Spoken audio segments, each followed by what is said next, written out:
Buondì a tutti, amiche e amici, demo ancora avanti con la nostra bella gita, con i monumenti de Padova illustrai da Camillo Semensato in lingua padovana e un cose lesaremo del Saion. Io chiama anche il Palazzo de Arason, perché una volta che era il tribunale, posto in dove che bisogneria ragionare e fare le parti giuste. Ma i padovani io chiama il Saion per via de assà che se drento, che è più grande del mondo.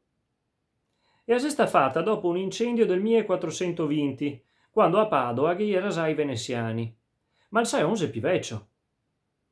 E gli era sta scommissa quasi 2 secoli prima. C'è un spettacolo il soffitto tutto de legno e i pitture che coverge tutti quanti i muri. E il primo pittore gli era sta Giotto, ma il fuoco che abbrusa tutto. Sti qua che vedemo, i pittori manco bravi, anche se gli ha fatto meglio chi ga podesto. Stare a guardare scene una per una se può anche stufare, ma a vederle tutte insieme è un gran colpo de occhio. Una volta tutte che figure che ha un significato, ma gli era così difficile che si ogade smentegà. Però le pitture esebee anche così, senza capirle. Picche una roba se vecchia, manco a se capisse.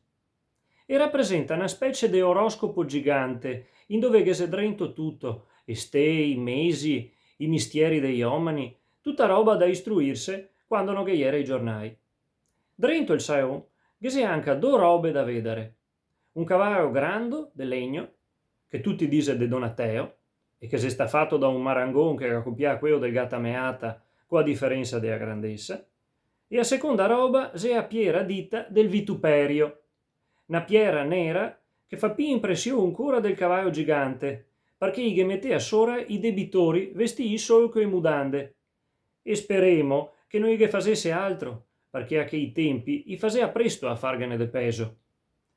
Il cavallo non gli era sta fatto pal Saion, ma per la famiglia dei capo di lista che si divertiva a organizzare tornei. E si sta messo dentro il Saion nel secolo passato. Pecca che una sala così grande in co non serva più a niente, salvo le mostre che si fa di tanto in tanto.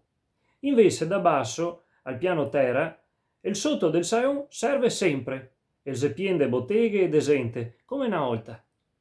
Quando si affeziona a un posto, è a gente che torna sempre, anche se a città si ga in grandio e che se tanti altri posti nuovi.